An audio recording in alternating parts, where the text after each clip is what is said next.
right. Okay, well, good afternoon or good evening, depending upon where you are in the world. Or good morning, actually.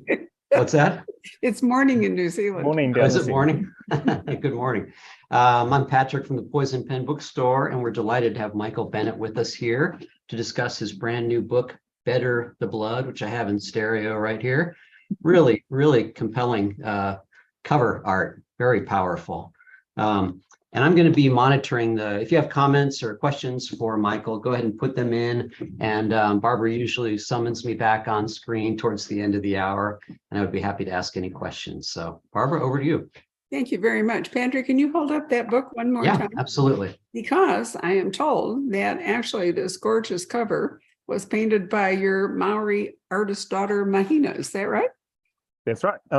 So kia ora, everyone, and everyone that's zooming in on Facebook.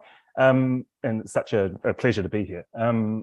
Yeah, my daughter Mahina is an artist, and she worked with the American publishers with Grove Atlantic to render a symbol that's really pivotal to the book. The symbol is a recurring theme through the book that relates to the killer's mission. And it's kind of an interesting thing. Our family was very involved collectively in the book. My daughter is a poet, and she wrote the rap of that's sung at one point by one of the characters in the book. My daughter Matariki did that. My daughter Mahina did the cover. I worked a lot with my partner Jane on developing the characters, and so it was a bit of a family affair.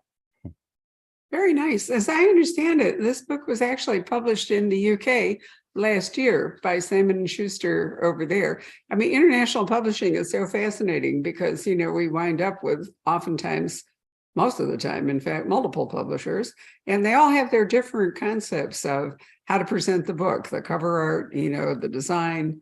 You have to deal with translations, which can really alter a book slightly, no matter how great the translator is. It never reads quite the same as if it were in the original language. So Michael, how many languages do you know of that Better the Blood has been translated into so far? Yeah, no, I agree. It's been a really fascinating process that, we came out first with Simon & Schuster in the UK, then Simon & Schuster in Australia and New Zealand, and then the US publication is today or yesterday.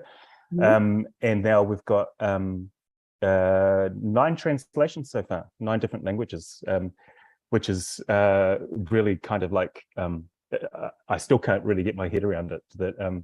And it's really, I guess I'm very complimented and pleased that my book, which I think I was really worried that it was so specific to New Zealand, because it's very much about New Zealand and very much of its location and of our culture, of the Māori culture and the New Zealand history.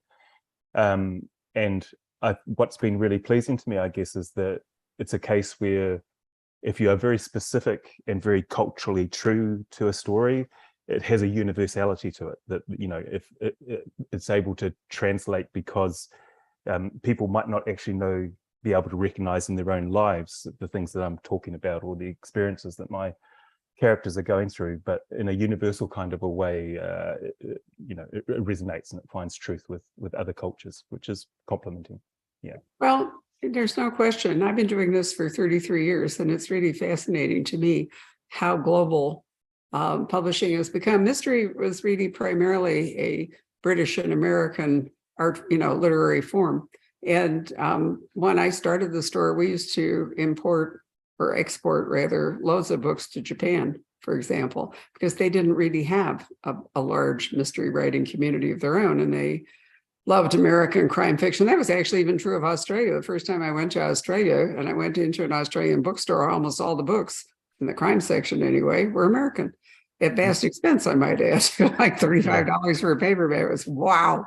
But, things have changed. And I think that Zoom, this very technology that you and I are using to have this conversation, has increased the globalization of publishing and made people more willing to read books set in other cultures, more familiar with them. But also, Michael, there's at least in the United States, and I suspect elsewhere as a consequence of all that, there's a very strong movement called #OwnVoices or Indigenous Stories and so forth. And, Yeah. you know, I think part of the reason perhaps that your US publisher is so interested in your book, which is wonderful on many levels, is that it presents a different Indigenous voice, so to speak, than an author like David Heska. I never get his name right. It's all four. Anyway, we have David Heska, Handley Wyden. That's it. Thank you very much. Yeah. And other authors here that are presenting stories, you know, in their own culture, incorporating their own language. I have been, as I've mentioned to you, to New Zealand many times. And actually, when Poison Pen Press was, my husband and I ran it, we published an autobiography of Niall Marsh, who was really the only New Zealand writer that most of us really knew. And I have been to visit her home. It's, you know, outside Christchurch.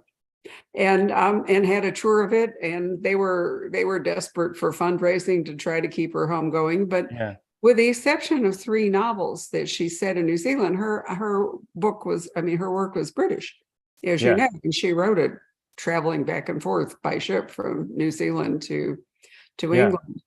She's remarkable. I think she's at a certain point, she and Agatha Christie were very similar, sort of in terms of sales and world renown, and you're right. She has a very international voice, but she's definitely a Kiwi. My mum was actually taught by her at university. She ran a theatre group at university, and my mum was in a Shakespearean play, and Dame Naya Marsh was her director, which is well, she was actually more interested in theater in many ways than the books. I think the books were a way of passing the time on her long sea voyages. But when she was at home in the South Island, you know, she was very, very active in the theater. She didn't leave any direct family behind, which is one reason, you know, the status of her home was kind of confusing.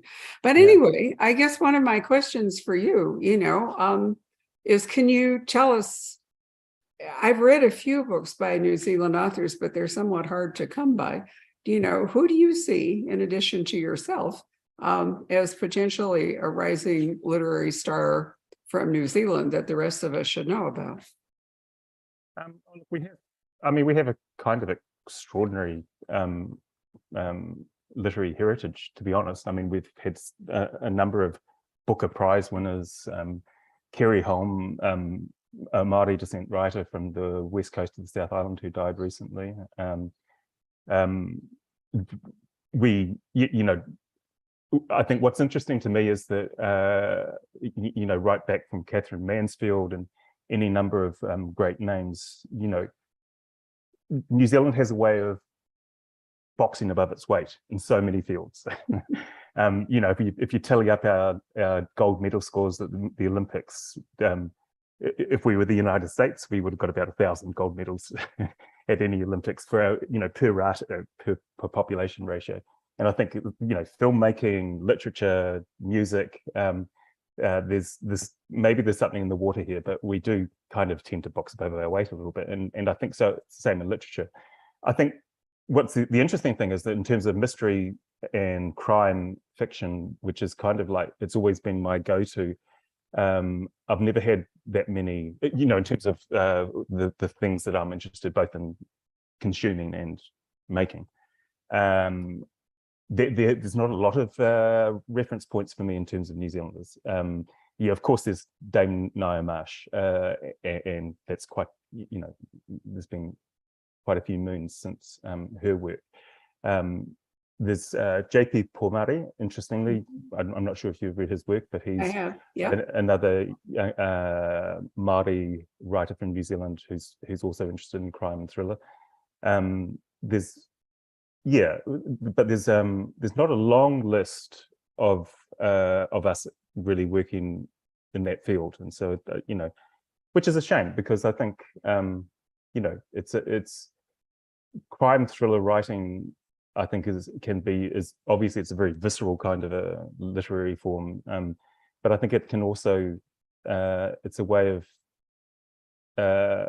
I mean, to me, what I'm trying to do with my books is to use a genre that's very audience friendly, that reaches out to an audience, but at the same time, to get deeper things, to talk about deeper things, which, you know, to use that genre storytelling, you know, the high adrenaline, high octane crime thriller genre as a bit of a Trojan horse that lets me explore bigger issues with the audience in a way that, you know, opens up the ability to talk about other stuff, about history and culture and colonization and so on. Yeah.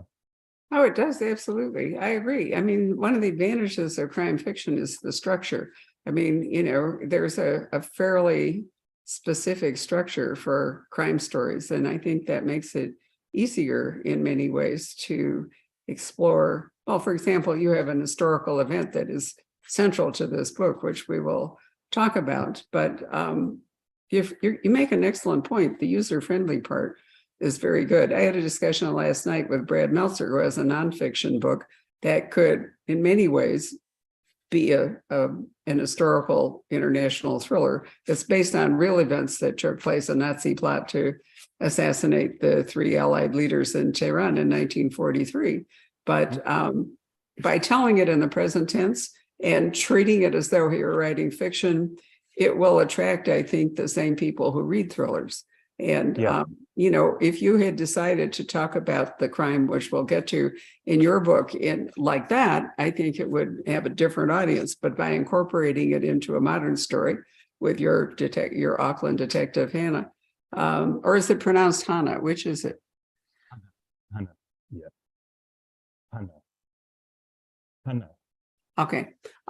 You know, you're going to draw in more readers. And you will probably have a more visceral impact through the fiction, even though the actual event is true.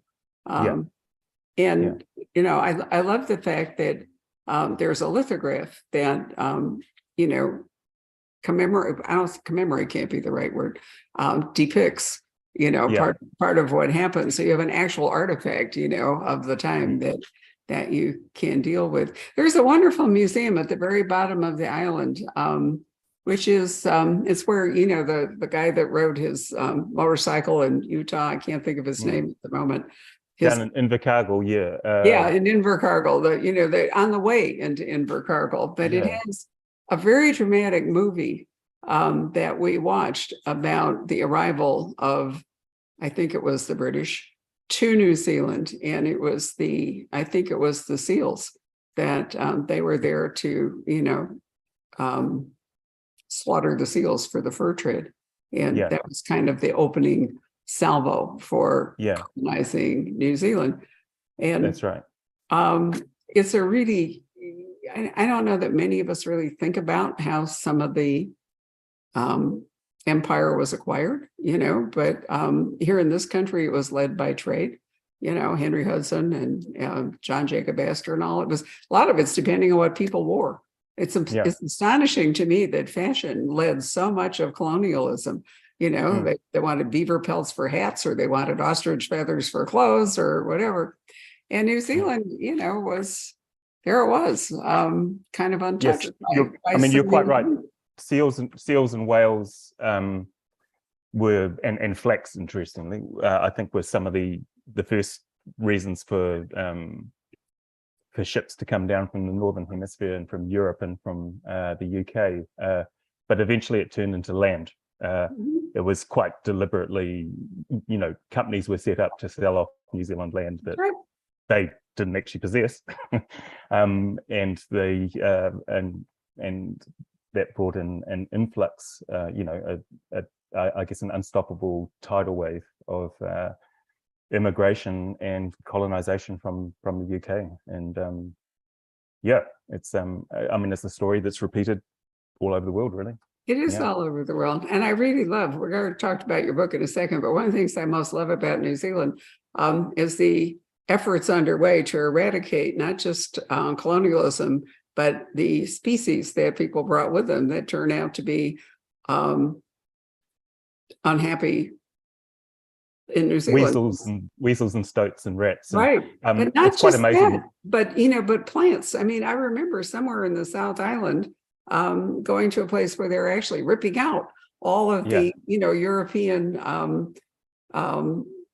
herbivores. I mean, not herbivores, the flora. I'll get it right in a moment. Yeah. And making sure that they're going back to like native trees and so forth. And so I think it's not just a question of dealing with colonial history, but also dealing with, imports from other places, not native, that have had destructive as well as constructive.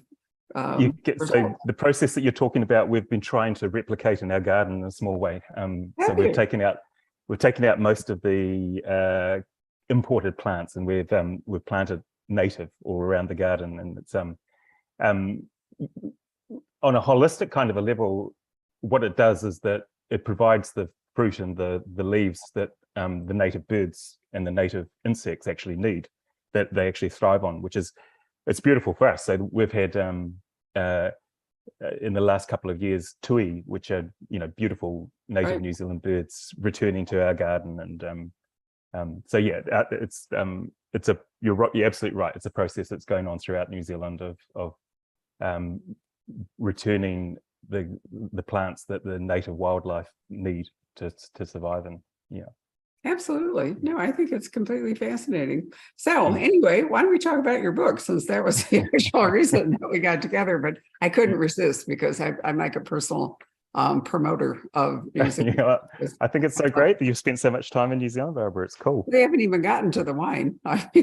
Originally, when we went, part of the whole deal was to visit Marlborough and get involved in all the wine, and then there's a whole Art Deco city because of an earthquake. There's so many wonderful things to do, and I'm not even getting into the Lord of the Rings and the whole Tolkien aspect that Peter Jackson brought to us, or going to the various fjords like Milford Sound and Doubtful Sound, which I think is much more exciting than Milford Sound. It's smaller and more mysterious, but there we go.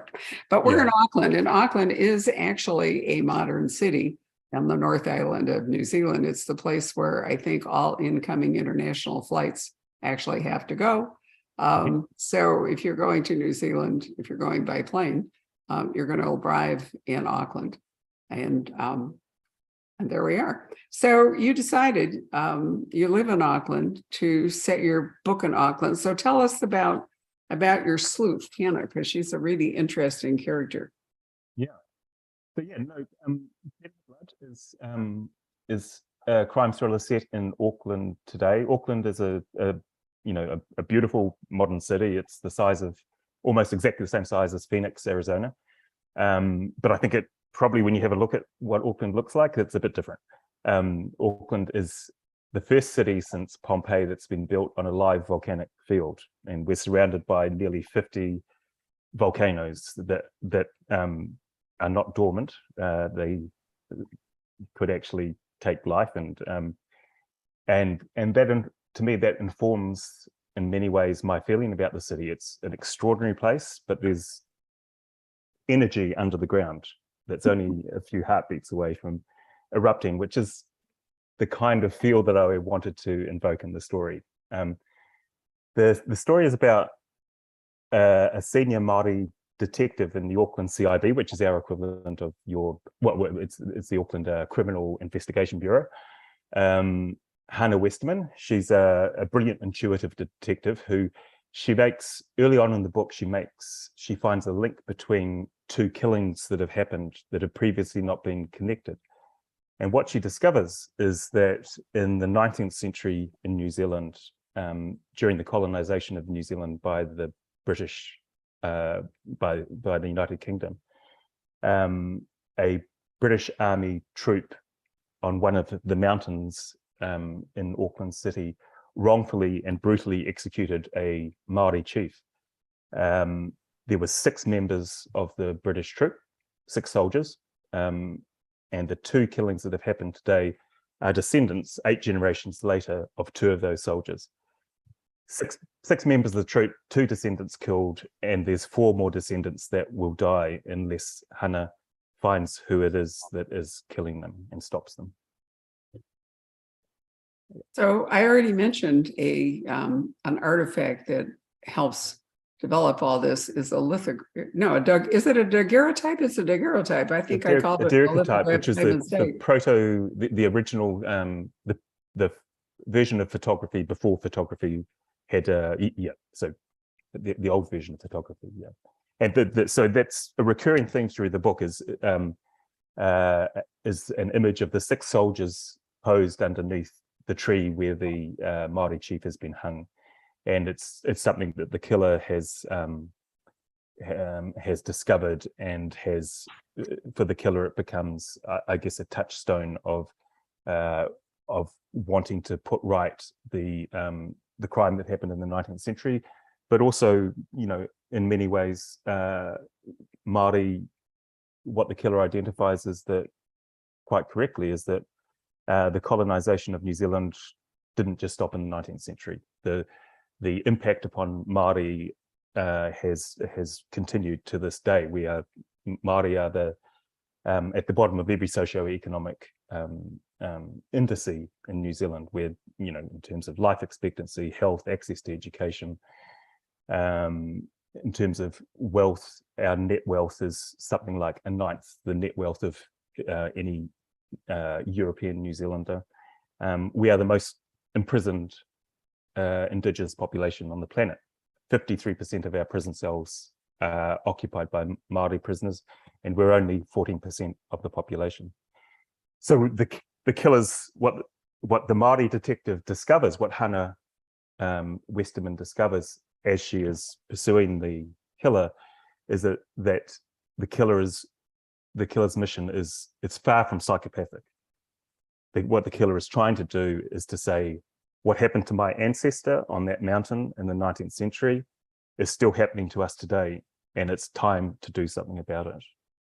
So the closer that Hannah gets to pursuing the killer and finding who it is and realizing what they're doing, the more it becomes not black and white about good and bad for Hannah, and I hope for the reader, but it becomes, she starts to understand what the killer is trying to do and trying to say, and she's in many ways becomes torn, because she starts to understand that what is being said is true, what the tactics being taken to try and put things right, she could never agree with, and I think the reader could never agree with. But at the same time, I think she begins to find that there's a gray area of, this isn't simply a baddie, and it's not simply a psychopath. This person is talking about things that do need to be put right. So as she is coming to this realization, does all that make it easier to begin to focus in on who the killer might be? Yeah, at a certain point, she's able to put together the pieces that lead her to understand who the person is. I'm being so careful, Barbara, not to spoiler. Right. No, I know. Spoiler the plot. Very careful. It's a real tricky one. Well, it is, but if you have a serial killer or a psychopath at large, narrowing that down to any particular person is really daunting, because there's no logic in at least in a disorganized serial killer. It's completely unpredictable. So as a crime writer, your challenge would be to figure out some way to allow the sleuth to gradually begin to zero in on and I guess the killer in Bed of the Blood probably isn't a disorganized serial killer, because I think they are they have a mission. It's they're making a statement, and they're wanting to open people's eyes, and also in terms of my police officer, in terms of Hannah, what opens the door to understanding who the person is that there's actually a connection between her and the killer, a connection from when she was a junior cop, and when she was she was sent in by her hierarchy to a peaceful land protest, and what she comes to remove the peaceful land protesters from the place that they were actually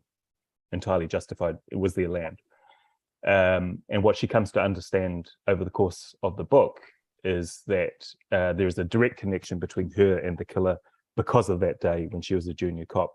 And she also comes to understand that the killer is laying breadcrumbs to her.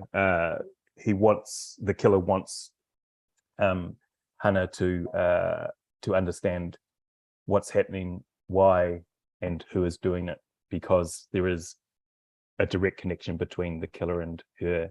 And ultimately, Hannah realizes that she herself and her family are also in danger from the killings. So we already mentioned that crime fiction is a wonderful vehicle through its structure and user-friendly approach to getting people to look at issues like this.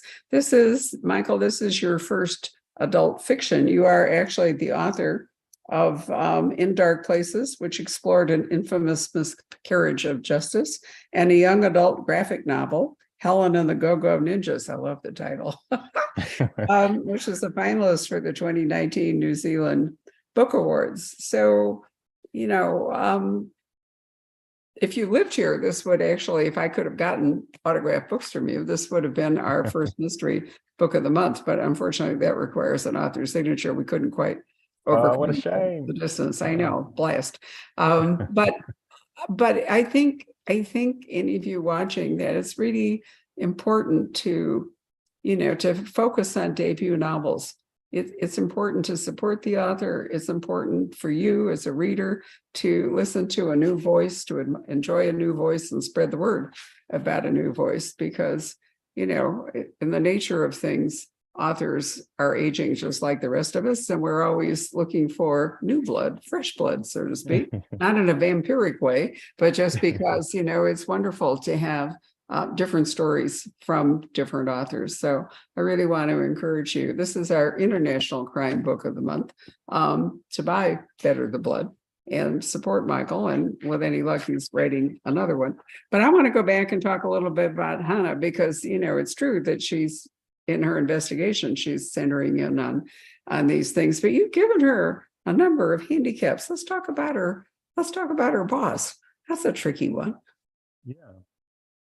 So Hannah, in lots of ways, I think she's someone that readers can readily identify with. So Hannah is a woman who's extraordinarily good at her job, but she's working in a industry in the police force, which in New Zealand at least is still extremely male dominated.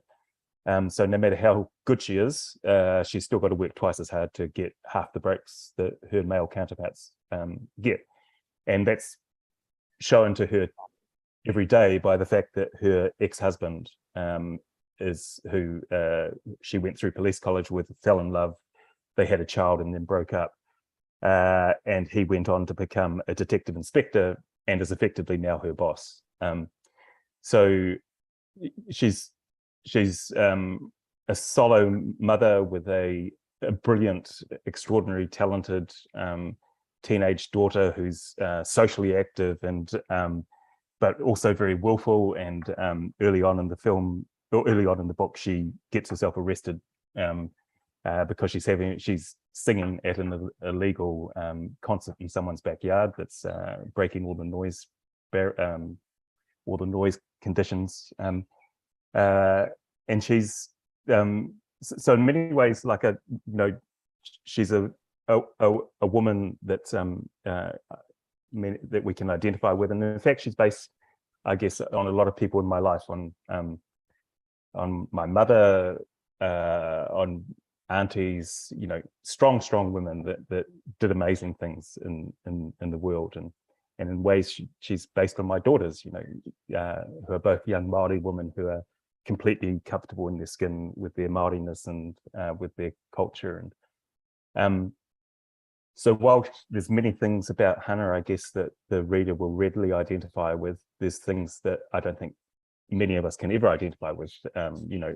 Through the course of the novel, she finds that it's up to her to find a serial killer and stop a serial killer before they finish their mission of killing 6 people. So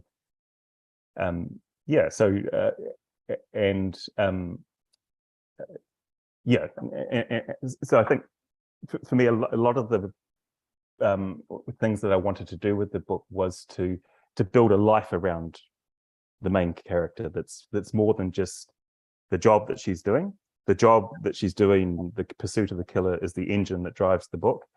The complexity of her world around her is, I think, for me, it's one of the things that really both, makes her much more human, makes her much more relatable for the reader, and also gives her a longevity, because what you asked just before about what I'm working on, or what you mentioned about what I'm working on next. Yes, this is the first book in a series. So if readers enjoy it, there's more coming, and I hope many more coming. I'm right in the middle of working on the difficult second album right now. Once we stop speaking, I'm going back to to the keyboard. But I think the complexity of Hannah's world, the layers of what's going on for her, both as a cop and as a human being, is, I think, what's ultimately going to give legs to her story, and in the ongoing series. Yeah. So, well, let me assure you that second book syndrome is a well-known thing, and it is always the most difficult, most of the time, the most difficult book that any author has to write, and it's made harder if there are high expectations because the first novel has been so well received. It gives the author an extra, gate he has to jump in order to make it. It can be very intimidating. So don't let it throw you, because thank you very much. You're an excellent company, I assure you. It happens all the time. But so texturing your sleuth. I mean, so often, especially if it's a cop or sometimes a private eye, there are a number of tropes that can be employed. They're alcoholic, they're divorced, they're whatever it all is. And I think, to make them human, you're right, you do need to make them not angels, but, ordinary people. And I thought you did a really interesting job with Hannah to give her this rebellious child, which can't be a foreign concept to very many people. Most of us have had rebellious children. I certainly have. But also, the tension of working with the father of this child and a former spouse. And I think it's true of police departments almost all over, since I've traversed so much of the world talking to authors who write novels with cops in them. It's basically a militaristic structure. I mean, it's very much a command structure, or at least a formal structure. And so, it can be very, and that is even true in some political thrillers. If you've got a spy that works at the CIA, for example, or if you have somebody who's an FBI agent, they're not free agents. They have to work within the context of the organization, that culture. And so Hannah can't just, disregard her ex, who's her boss or whatever, and just launch out on her own as though she were a private eye. And that's a choice you made, to make her a cop and work in that culture rather than a private investigator. Yeah, there are advantages to it, because a cop actually has the powers of arrest and can summon up evidence. The private eye doesn't, is not able to do that. So, if you're choosing which kind of sleuths to have at the outset, sometimes people start with a cop and make the cop a private eye. And sometimes the private eye enlists in the police department. I've seen it happen over the course of authors' careers, that there's no reason that the sleuth can't, in fact, develop and, choose another way of going about detecting. I just mentioned that in case you decide you might want to do that someday. No, that's really good. And I agree that there's a tension between, in Hannah's world, that, there's certain people who I think naturally fit into the world of the cops, fit into the, what you're talking about in terms of the militaristic, hierarchical, and the playbook, who follow the playbook. Hannah is a free thinker, and always has been, and is much more inclined to follow her instincts as opposed to following the playbook, which is another point of tension for her with the old school cops around her. For instance, when she goes to a crime scene, of course, all the forensic photographers are there.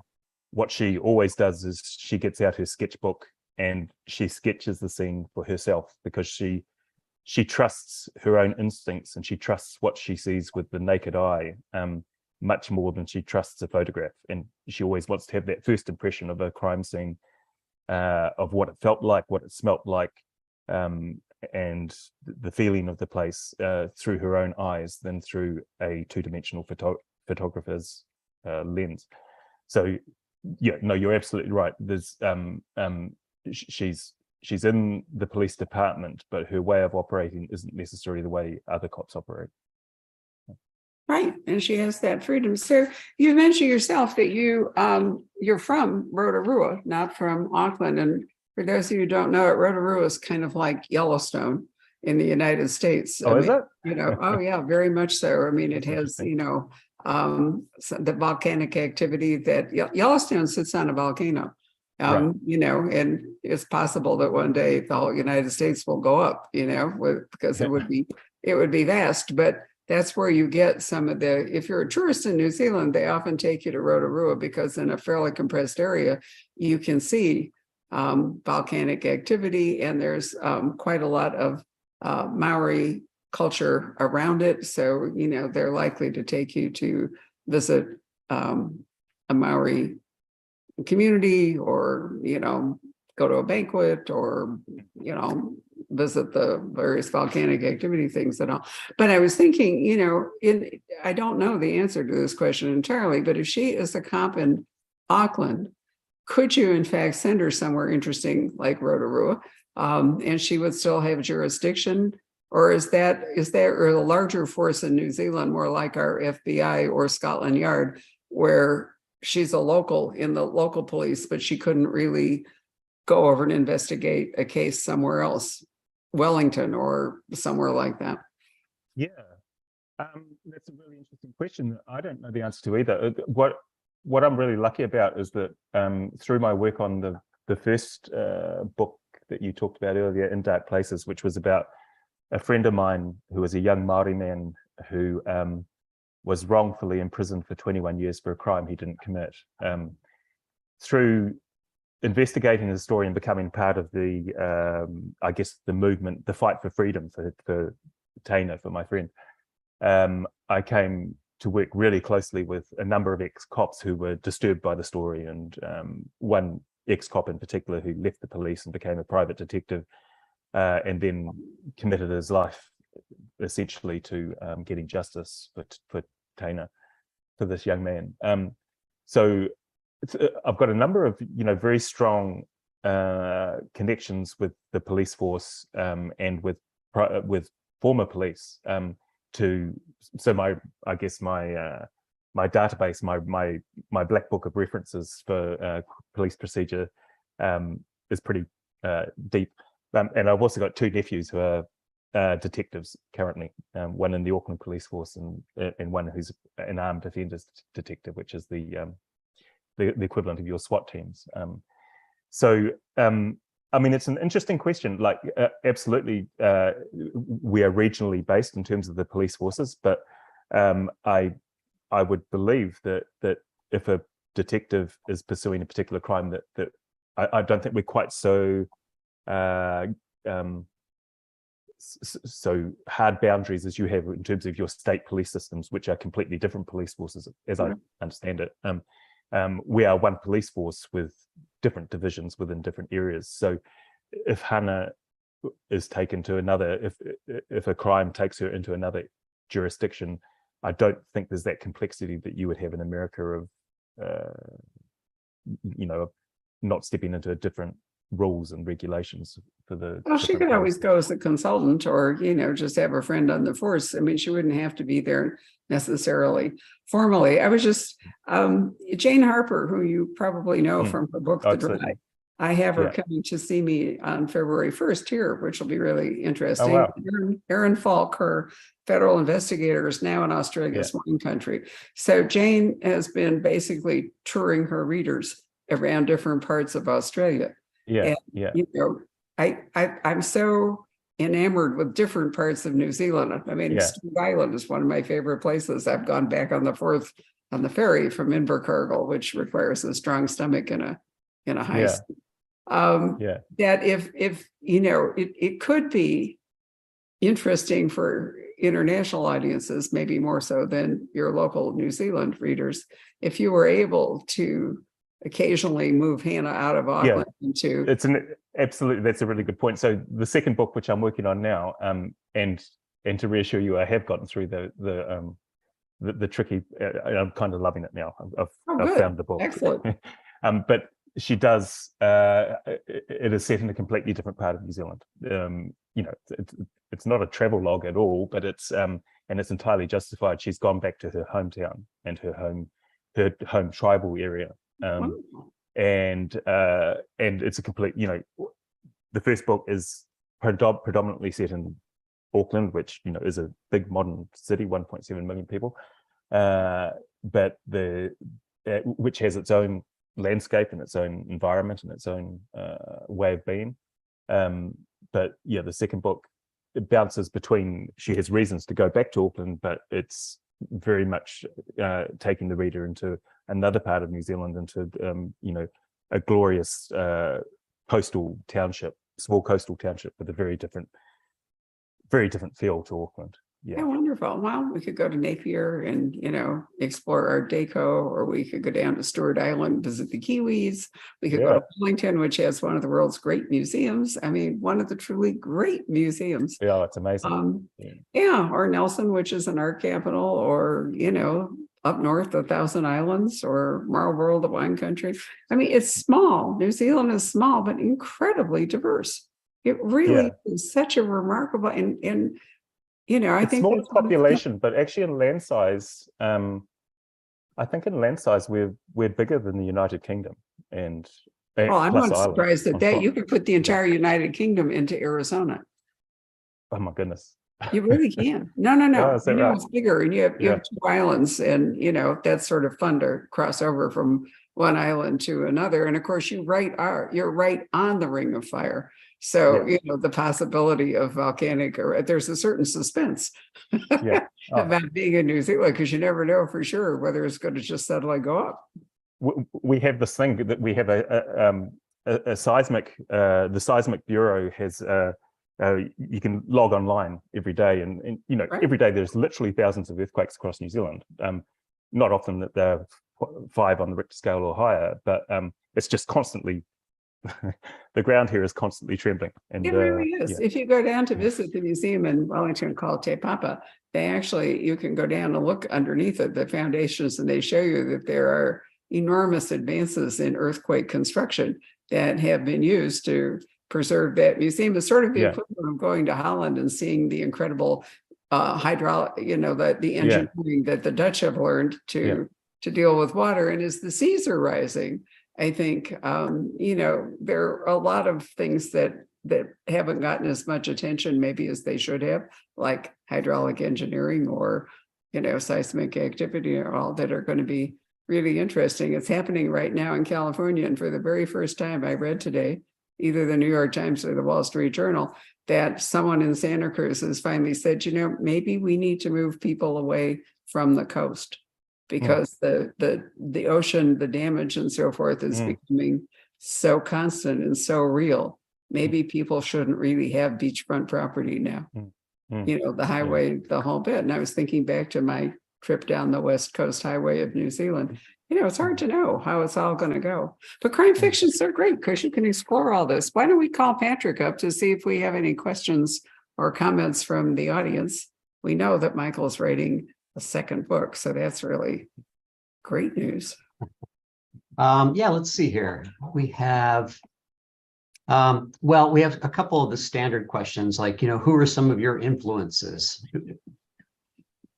That's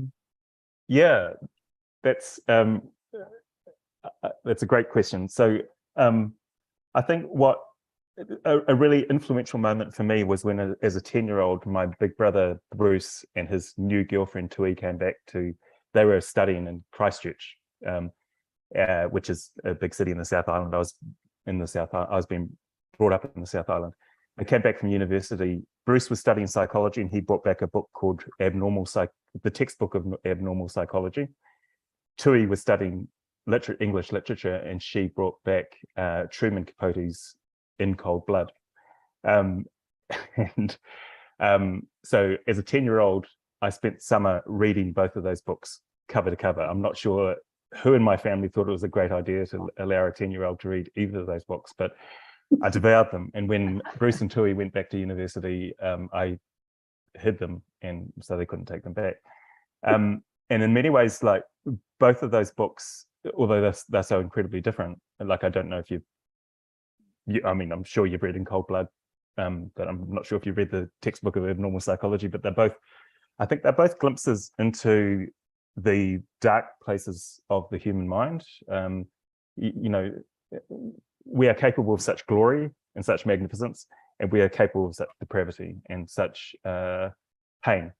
And that was really influential for me in many ways in terms of, you know, just developing an incredible curiosity about how the human mind becomes so different and goes to such extreme places. I then went to university ultimately and studied psychology before I studied filmmaking and writing and so on. And so those, if I point back to one thing, it's those two books that were pivotal in both in my curiosity about the human mind, but also Truman Capote's style of writing was incredibly influential on me. Like the way that he, in Cold Blood, for those who haven't read it, you simply have to read it, is about the killing of a farming family in Kansas, the Clutter family, I think they were, and by two drifters. And Truman Capote's it's based on what is a true story, that he deeply researched and got to know every aspect of the story. And his style of writing, I mean, he developed a whole new genre in the writing of this book, which is the nonfiction novel. And the writing to me was just extraordinary. You felt like you were with these two drifters as they walked down the steps into the basement where the family were. You know, you could smell their cheap hair oil. You could hear the squeaking of their cheap leather jackets. You could smell the fear in the air from the family who were tied up in the basement. And yeah, I think that's that taking the audience into the taste, the smell, the sense of the scene that you're evoking has became really influential in my writing later on. I mean, I love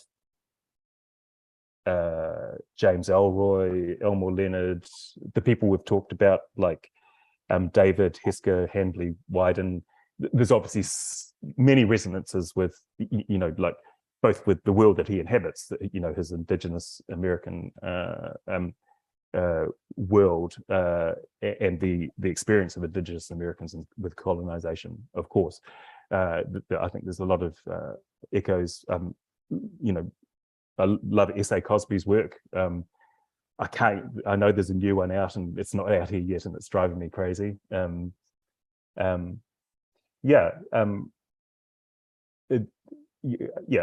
guess crime thriller has always been my go-to, and since age 10. yeah, That's amazing. I've never heard something quite like that at age 10.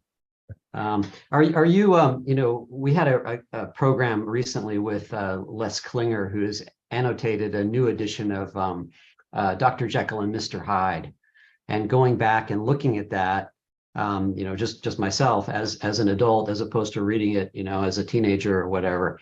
Wow, what a totally different book. And what you're talking about, the sort of the shadow side of the human psyche. Yeah, I saw it in Cold Blood because I've lost my copy. I've still got the Abnormal Psychology textbook. I've lost the original my copy one. You still have the original? Oh wow. Yeah. I don't know if my brother knows it. Just realized who stole it. But I lost my copy of In Cold Blood, and I saw it in the bookshop the other day, and I thought about buying it, and then I thought, well, actually, maybe my memory of it is more important than the actuality, so I didn't buy it. That's so true. I know people often say, they want to reread things, but I'm always hesitant to do it because I don't want to disturb. Although Patrick has an excellent point that you read differently. as a young reader than you do as an older reader. I meant to read a quote, which I think is on par with what we're talking about here, by an author called Wasim Khan, who is a multicultural writer from the UK, whose books I really like. And he says this about Michael's book: Better the Blood touches on themes that have become increasingly urgent in recent years, including the far-reaching impacts of colonialism and the often uneasy integration of identity and heritage into modern multicultural society.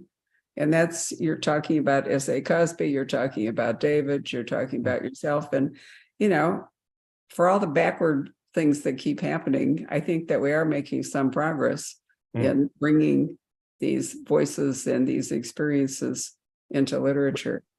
I think what's really reassuring to me is that, you can only fix something and solve something if you talk about it and identify it. If you identify the problem as the first part of solving the problem. And, I think it's extraordinarily uplifting to me that people of color, the kinds of authors that we've been talking about, that their voices are being read not just by other people of color, that it's being taken, they're becoming names within the mainstream, and the issues that we're talking about are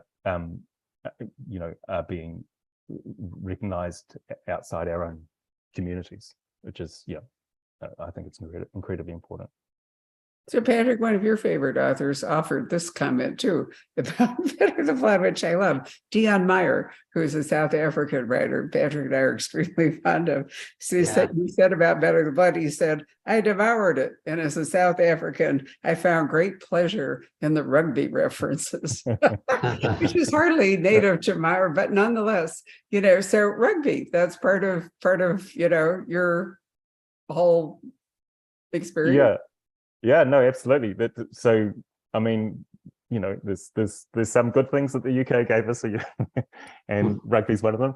And it unites a whole lot of the Commonwealth countries every 4 years. Well, Ed, your country's actually playing decent rugby now. I'm not sure how many of your readers have ever watched a game of rugby, but the United States qualifies for every World Cup. And you win some games that you'd be really not expected to win. So for those who haven't watched rugby, it's I guess it's as brutal as American football, except we don't wear helmets and pads, and there's not all the stops, and there's not two teams. There's not a defensive team and an offensive team.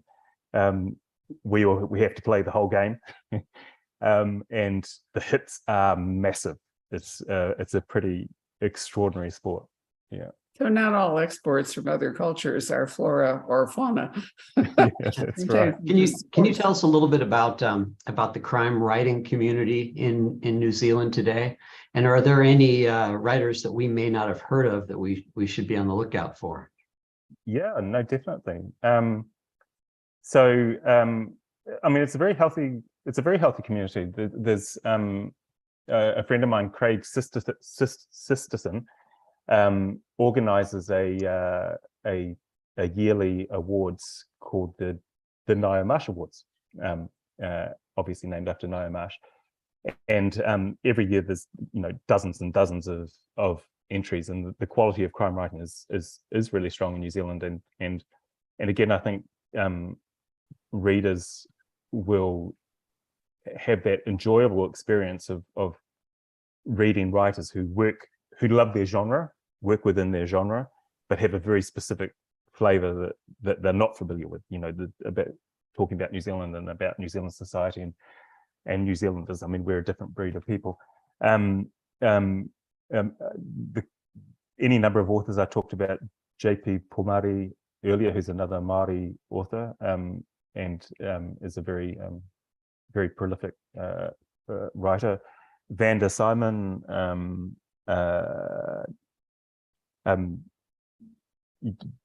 there's I think the best way I could recommend is that readers have a look at the Ngaio Marsh Awards website for the winners over the last few years, because there's some extraordinary writing there.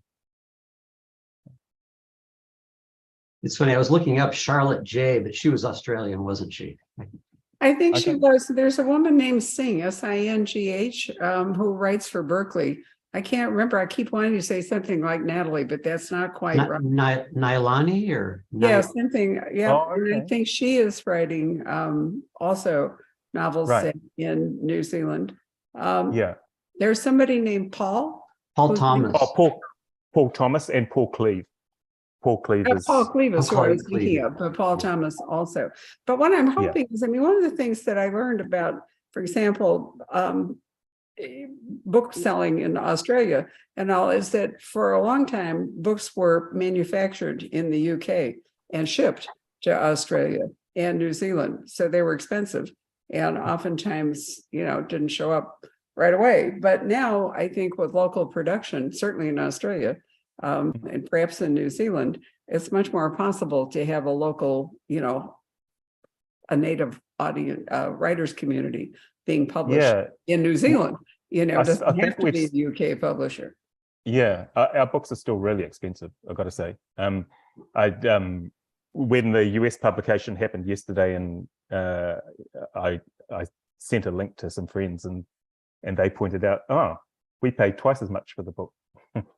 For your book here, we should, as in the US. So I think still it's the case that a lot of books are at least printed in maybe in Asia, or I'm not sure, but I think the costs tend to be higher because there's still a bit of transport cost involved. Right. Well, some of it's just developing the publishing infrastructure locally and whether there's enough demand for it. Australia has begun. I think Allen and Unwin, for example, does its own printing and publishing in Australia now, which really helps. And I think you may get more books from Australia in New Zealand than you do from the UK. I really don't know, but American imports are bound to be really expensive. We ship books all over the world every day.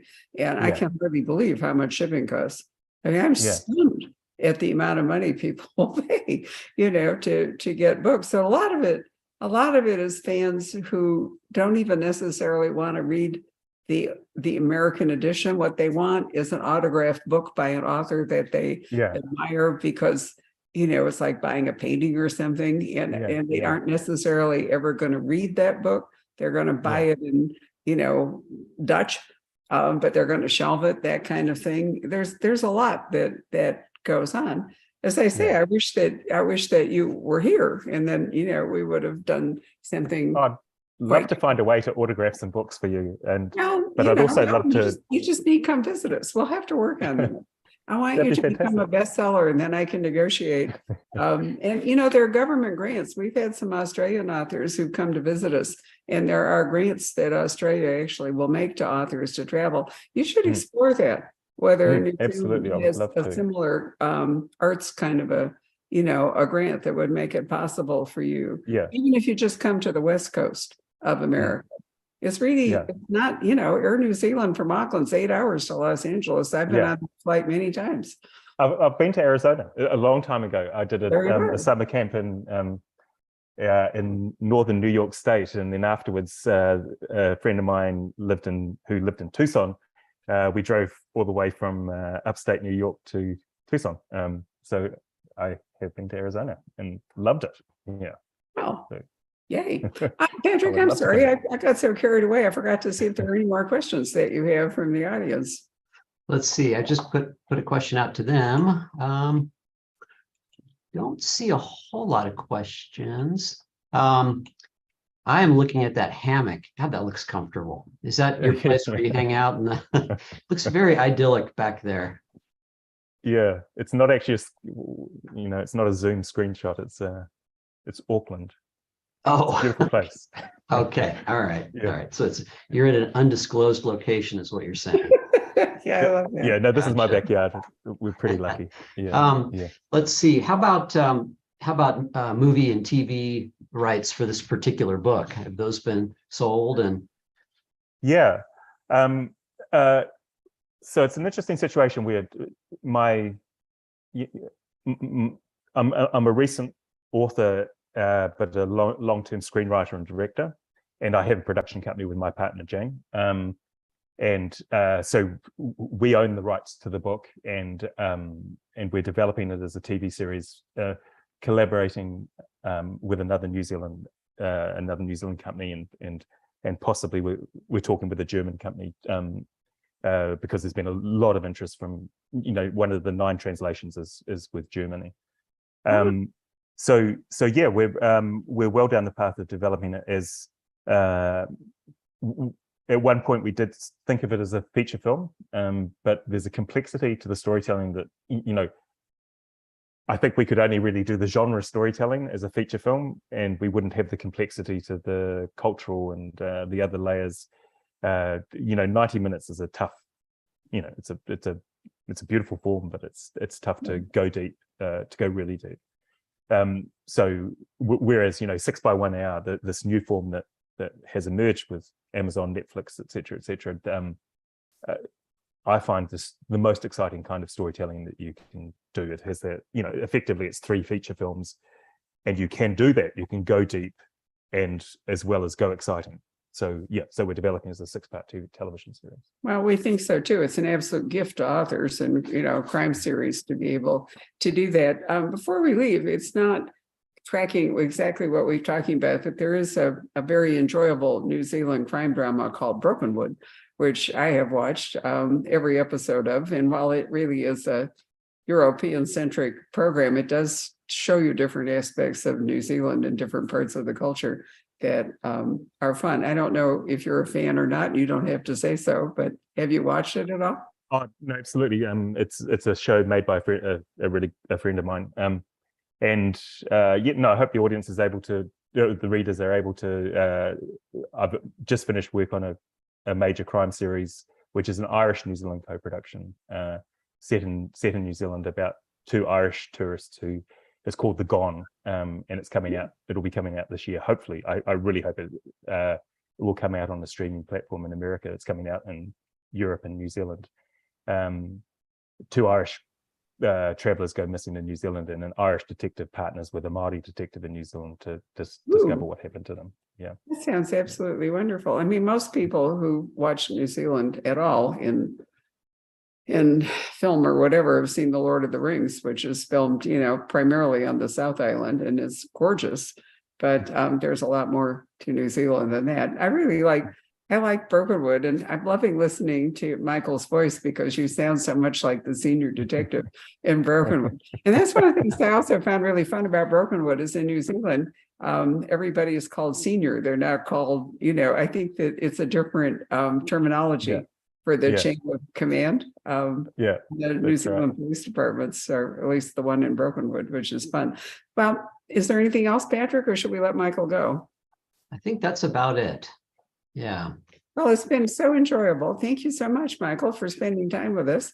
Look at that gorgeous cover. And I didn't ask you, what does the symbol actually mean, or is that a spoiler? So no, it's so the koru is a symbol that is really. I mean, in New Zealand, when you've gone to Marae, Barbara, and you've gone inside our meeting houses, which are beautiful for those who don't know, a meeting house for a tribe is ornately and beautifully carved with basically with the stories of the tribe and the stories of our journeys from across the Pacific to come here. And that symbol, the koru symbol, is it will be always featured strongly on many carvings. It comes from, like you'll see behind me, or just there, there's some ferns. It comes from the fern frond, which it's actually edible, but symbolically it's about, I guess, about the cycle of life, and it also features in facial tattoos, which readers may or may not have seen with with many Māori. I'm not tattooed, but many Māori now and traditionally have been tattooed with tāmoko, it's called, which is indigenous tattooing here. And the koru is a significant part of many tāmoko. And that symbol in the book, as the readers will discover, is pivotal because it is a symbol that was on the executed chief's taumoko on his face. So it becomes a key, I guess, narrative point that is returned to again and again in the book. It's beautiful. It's really lovely cover design. Please tell your daughter how much Oh, you admire it. This is gorgeous. Cover your name. Anyway, Thank thank you all very much for joining us this afternoon. Michael, I hope to see you again soon. And Patrick, we're going to go to 1950s Egypt at 7 o'clock tonight and talk about the 10 Commandments. So I will see you then, if not before. Bye. Thank you.